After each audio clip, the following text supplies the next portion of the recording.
Agora a gente fala aqui sobre um decreto que altera normas para a inspeção de animais destinados ao abate. E a proposta, então, de privatização das inspeções antes e depois do abate faz parte da regulamentação da lei de autocontrole. E sobre o assunto, eu converso agora com o Ricardo Aurélio, que é vice-presidente da ANFA, a ANFA Sindical, né, que é o Sindicato Nacional dos Auditores Fiscais Federais Agropecuários. Muito bem-vindo. Boa noite. Boa noite, Simone. Um tema importante que a gente gostaria de abordar aqui agora.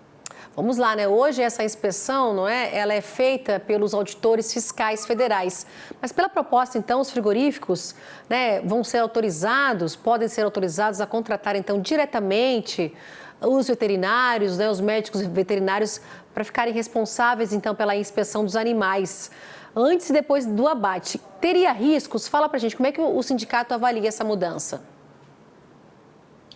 Então, isso é uma questão importante, um decreto 12.711, publicado na sexta-feira, e ele traz algumas questões que a gente precisa de destacar. A principal questão, ele traz que as empresas, no caso os frigoríficos, poderão contratar veterinários através de instituições ou de empresas credenciadas pelo Ministério da Agricultura. E essas empresas seriam pagas diretamente pelos frigoríficos e, pelo decreto, esses veterinários contratados apoiariam a realização de duas etapas importantes na produção de alimento, que é a inspeção antemortem e a inspeção pós-mortem. Nos preocupa bastante porque há necessidade de independência, de estabilidade do exercício da fiscalização. Então, a todo instante, nós estamos vendo alimentos com riscos de contaminação, alimentos também contaminados, como o caso recente de metanol e outros alimentos, e é importantíssimo que a atividade ela seja feita por servidores ligados ao Estado, seja do município, os estados ou a própria União, governo federal, e uma vez quando você abre a possibilidade de delegar para a iniciativa privada exercício, que nós chamamos do exercício de poder de polícia, que é a fiscalização adequada, a saúde pode ficar comprometida, a saúde da população, a saúde daqueles que consomem os produtos brasileiros, que são exportados aí para cerca de 160 países. Então, a gente tem feito um alerta, desde quando a lei do autocontrole, que é a lei 14.515, tramitou em 2022, até agora, que há diversos riscos na regulamentação desta lei. E esse exemplo é o decreto publicado, onde traz bastante preocupação. A sequência dele deve ser uma portaria de regulamentação, que também traz apreensão o que vai ser delegado para a iniciativa privada. Lembrar que a iniciativa privada já é responsável por aquilo que ela produz, e isso está previsto no Código de Defesa do Consumidor. Pois é, o Brasil tem um forte sistema de vigilância, biosseguridade também. E no ponto de vista, então, de vocês, poderia enfraquecer esses mecanismos de controle da cadeia toda de produção? Porque pode afetar, então, no caso, a credibilidade do país? Então, você toca uma questão importante, que é a biosseguridade, que o Brasil rapidamente reagiu à questão da influenza aviária, né, da gripe aviária, e foi as áreas de atuação do governo estaduais e governo federal juntos, e superou rapidamente esse episódio, está superando, e recentemente a China, inclusive, anunciou, né, que começa a comprar novamente carne, aves do Brasil.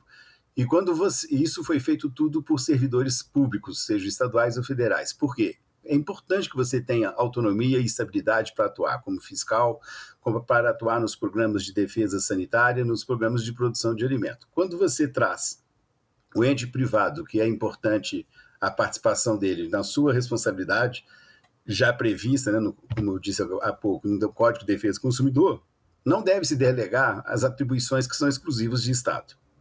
Vejamos um exemplo. Um veterinário que detecta algum problema muito grave num abate, ele é um veterinário que foi contratado por uma empresa. Ele não vai ter a liberdade nem a estabilidade para poder agir adequadamente. Ele tem um conhecimento técnico, conhecimento científico, e vai ter uma pressão muito grande sobre ele, que é a ameaça de demissão, a ameaça de perda do emprego.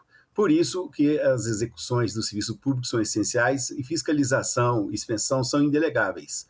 É um importante instrumento da sociedade que protege a população quando consome um alimento de qualidade, e isso foi assim que o Brasil conquistou esses 157 ou um pouco mais mercados internacionais, pela credibilidade do sistema, pela certeza e confiança que traz quando você tem o serviço público executando com estabilidade e liberdade a sua fiscalização. O Brasil também tem a certificação de país livre de febre aftosa sem vacinação. É mais um fator aí que, quando você citou aí em relação às exportações, né, é mais um aval para o Brasil aumentar o seu mercado lá fora. Então, diante disso, vocês acreditam então que possam ter essas falhas nesse sistema de detecção de doenças? E quais são os próximos passos agora de vocês, da ANFA? Então, a gente tem feito uma série de propostas importantes, que é chamar todos os concursados que estão no cadastro de reserva, veterinários, químicos, farmacêuticos, zootecnistas e agrônomos que já estão aprovados e podem ser chamados imediatamente. Isso fortaleceria imediatamente a mão de obra disponível para essas fiscalizações e para esse aumento que tem da demanda de atuação dos órgãos públicos. Também o Congresso Nacional tramita o projeto de lei 3179, que permite ter recursos privados no Fundo Federal Agropecuário e esse fundo ser reutilizado tanto para pagamento, se for o caso de serviços voluntários, como também de fortalecimento da defesa agropecuária nacional. Esses instrumentos nós vamos estar discutindo no Congresso Nacional como uma alternativa, são alternativas viáveis que não necessitam de delegação de competência pública para entes privados. Esse, sim, seria o maior risco que tem para o país hoje, e a gente tem feito esse alerta. Lembrar que nós conquistamos grandes mercados e a confiança da população brasileira em cima da atuação pública, seja ela municipal, estadual ou federal. Certo, Ricardo, a gente segue acompanhando essa questão. Conversei com o Ricardo Aurélio, que é vice-presidente da ANFA Sindical. Mais uma vez, muito obrigada, uma boa noite para você e até uma próxima oportunidade para a gente voltar nesse assunto. Boa noite e até a próxima. Obrigada, Ricardo. Tchau, tchau.